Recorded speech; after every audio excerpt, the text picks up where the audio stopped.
today, from Soldier Field in Chicago, it's a special Halloween presentation of the NFL on EA Sports.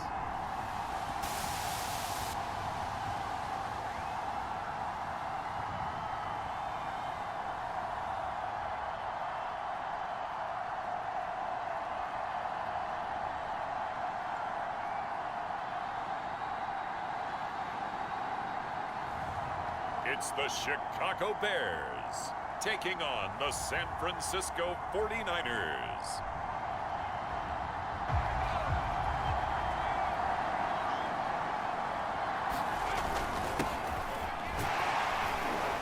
And he stopped right at the 25 after a gain of 5. The numbers left to move the football. I don't know if you're going to do it through the air or maybe change up how you establish your run game. Now left side, a sure catch, and flip the down marker back to 1. Now on first down, he'll drop to throw it. Man open, that's Debo's. On first down, it's Mitchell. Team. Going to give this time to the tailback. And not much there. Like you mixed in a few of those, but most of the plays are just like we saw there. Keep them to short gains, make the fundamental tackle. And that is it.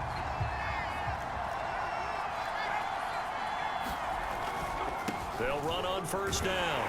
It's Mitchell.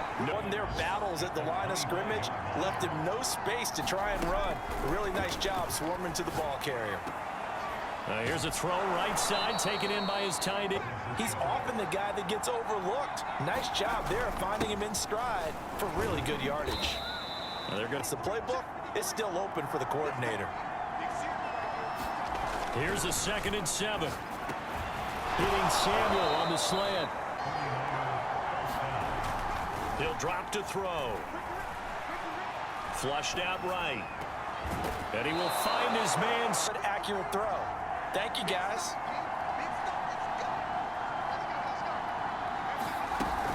On first down, it's Mitchell. A strong throw. All right, Brand, I know we're in the early going here, but those kind of runs, they're going to open up a world of opportunities for this offense going forward. Passing formation, showing the shotgun, then they ran out of it. That's a nice play by them defensively, though, to hold it to a short gain. Completes it to Samuel. Maybe they're not quite as precise in college ball. That's accurate, yeah. And I think we saw a college route in the NFL there. Just find the soft spot, find the dead zone, and find the first down. And that's what he just did. 3, 2nd and a yard. Looking to throw. He'll buy some time right. And it's complete. In the end zone, touchdown 49ers. Charlie Warner, his first touchdown on the year. And the Niners have taken the early lead. You'd have to imagine for a team that's lost 3 straight games, scoring first. They'll run on first down. It's Mitchell. Stop for no gain brings up 2nd and 10 from the 20.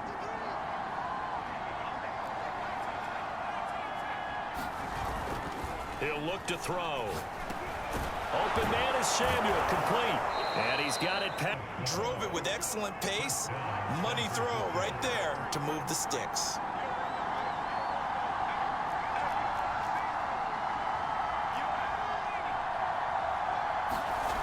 On first down, he'll drop to throw.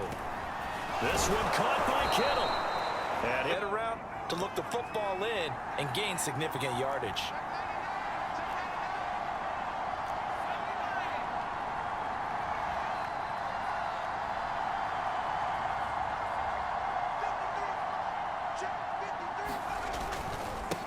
First down, Mitchell, and he'll work this guy, right, who can stand up and make a play. It was only a 3-yard run, but for both sides, they had to walk away from that feeling like, okay, I can stand up when the going gets tough in here. And he's going to have another first down as well. They'll run on first down. Mitchell. Not much space. I think ultimately he was fortunate to get anything out of that run. 2nd and 9 now. The tight end Kittle has it on the left side. And he's going to have another image the 15. It's 1st and 10.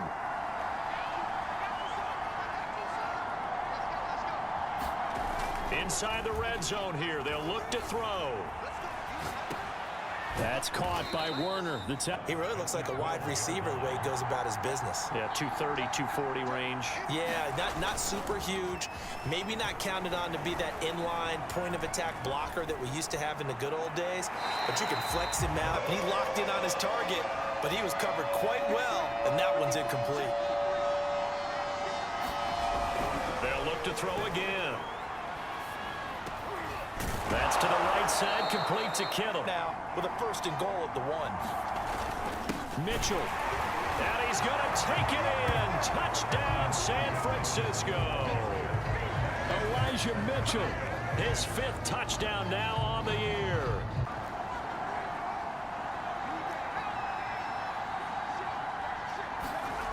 They'll try and start this drive in the air.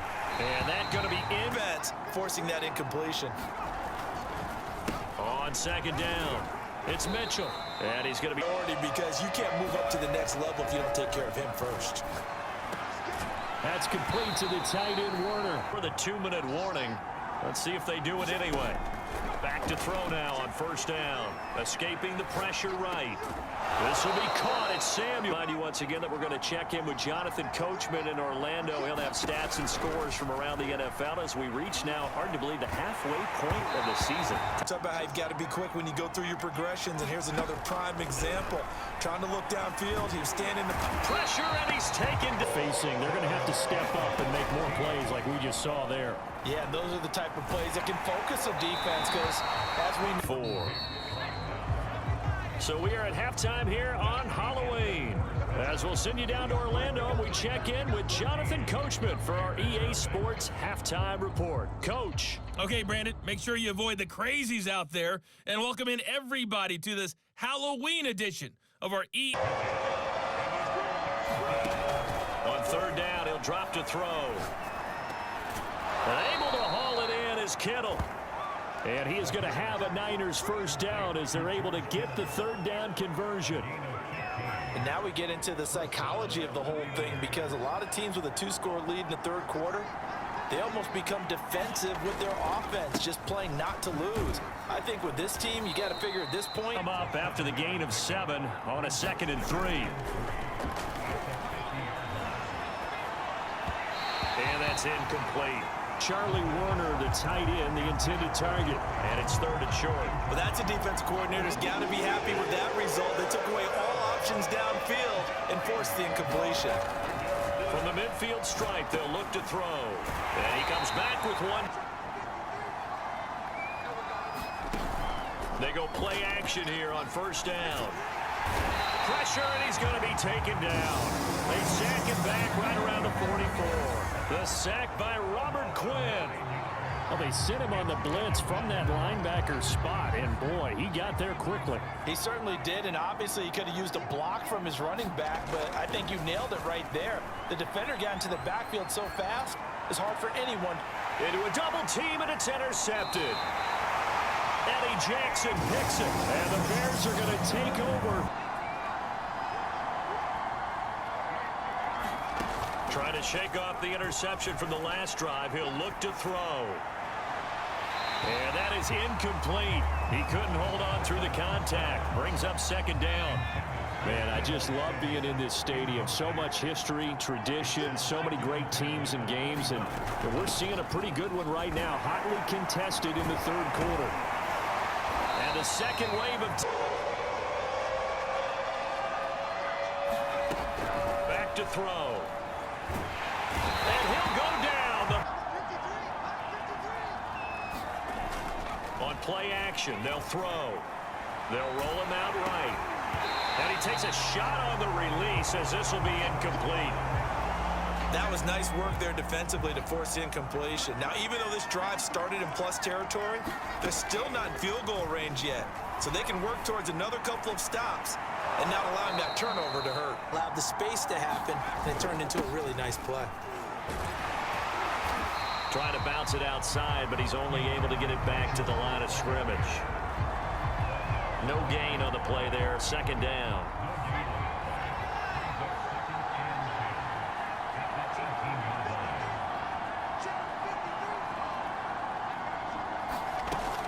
They'll set up a throw. Sliding out of the pocket. And that'll fall in 3rd and 10 after the incompletion. They'll look to throw here. Got a man. That's Ayuk. And he'll be brought down shy of the first down marker at the 11. They get 7 there, but it brings up 4th. I thought they might take a shot down the field, but instead they ran a little drag route there. I think they were hoping he could catch it and run away from the defender. But a really good job keeping the play in front of them, and they force a 4th down. And he hauls it in the end zone. Touchdown, San Francisco.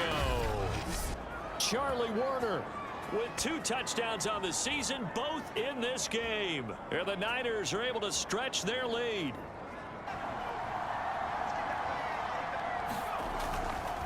On 1st down, it's Mitchell. And he'll maneuver his way forward for about 4. 2nd and 6. Now, I'm guessing you'd say this is kind of the key here. Grind out some yardage, work on that clock, see if you can continue to tick it down. Definitely, you want to bleed things out at this point, right? Continue to possess the football, gain some yardage, and put the own in at the 38. Now back to throw. Rolling to his right. That's going to be caught by Samuel. And he'll be out of bounds just shy of the 40. These guys are running offense like you drive. The pedal is down, stomped down. How about that? Back-to-back completions. They are rolling. So much for being conservative and running that football. They'll look to throw here on 1st down. And a dangerous it away. On 2nd down now, it's Mitchell. And that play going absolutely nowhere as he's belted before he could get out of the backfield. It'll be a loss of a full 3 yards there, and it also brings up 3rd down.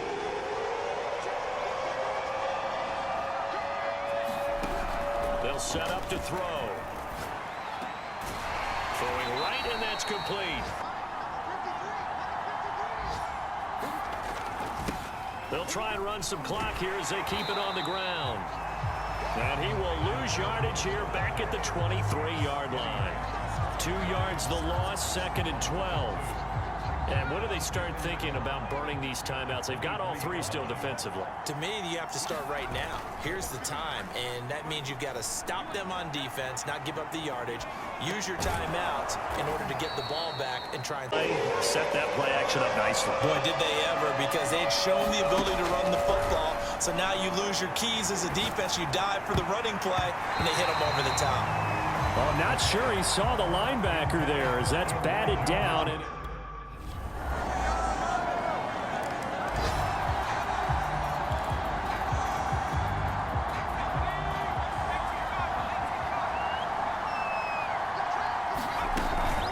they'll run on 1st down. Mitchell. And that's not going to help a whole lot. Maybe 4 yards on 1st down. And give him 4 yards there. It'll be 2nd and 6.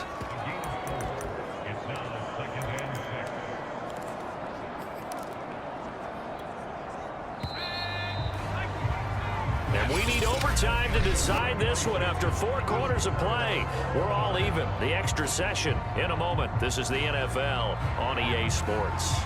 It's a little teaching moment here. Overtime rules. Remind us how this goes, partner. Okay, so in the past, we had sudden death. First team to score wins, but no longer. Now, if the team receives the ball, scores a touchdown, they win the game. If they kick a field goal, though, or don't score, the other team gets a possession. And after both teams get...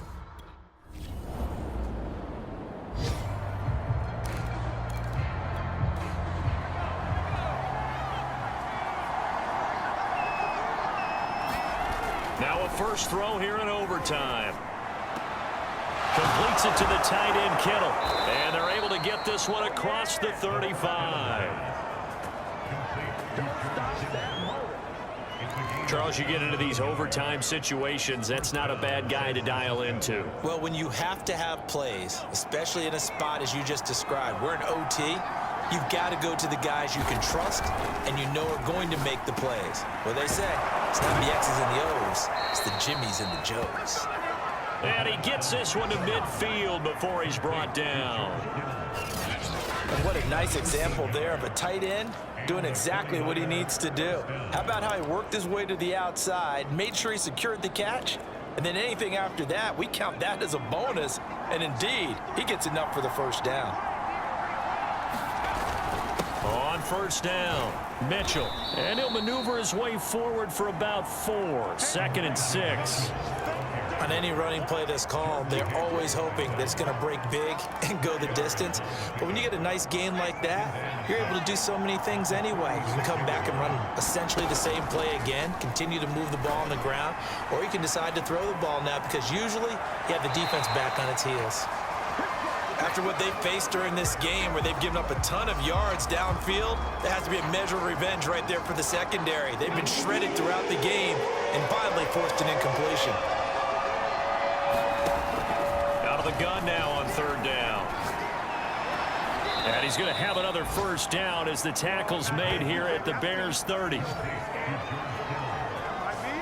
They go back to that well. He's had a great game. Defensively, they haven't been able to stop him. Same thing here in overtime. And sometimes that goes to the play caller's ego because a lot of times you have so many different plays you want to call, but when you spot a matchup that's working for you or a player that has the hot hand, keep giving it to him. That tells me you're mature as a play caller, and it's working for them in overtime. So 1st and 10 now from the 30. A play-action fake. They'll look to throw. That ball caught. Brandon Ayuk. And he will reach the 8-yard line before going out. Offensively, back-to-back really nice plays. This defense, they've got 2 timeouts, maybe should burn one. Yeah, when you get back-to-back explosive plays, to me, anything over 10 yards, I don't care if it's a run or a pass, I count it as an explosive play. That sets your defense back on its heels. A timeout here would be a good idea and try and get themselves settled because we're in OT. This is big time. The 6-yard line, the line of scrimmage on 2nd and goal. Back to throw again. And this will be caught. It's a touchdown. An absolute stunned silence here as they have come in and stolen this one in overtime. As the fans exit back out through the turnstiles, not happy looks on their faces. Feel like they probably let this one slip away at home in overtime. I would agree with that, and their unhappiness hurts the guys at the concession stands on the way out, right? Not stopping to buy something for the kids. They just want to get home. But what a dramatic way to finish this bad boy off. I mean, this game was dramatic all the way through. That's why we got to overtime. And then to go ahead and finish it this way, the fans screaming out unhappy. But the team that came in here and won this one on the road, they sprinted to their locker room. And speaking of buying things, dinner on you tonight, Davis. I kind of figured that was coming. So for the Niners, they fall a game under 500 now at 3 up and 4 down. And they'll head back home next week to take on the Arizona Cardinals. Meanwhile, for the Bears, the struggles intensify as they drop to 2-6 now on the year. And they'll try to rebound next week as they head to Heinz Field to take on the Steelers. And for Charles Davis and our entire crew here at EA Sports, I'm Brandon Gaudin saying so long, everybody.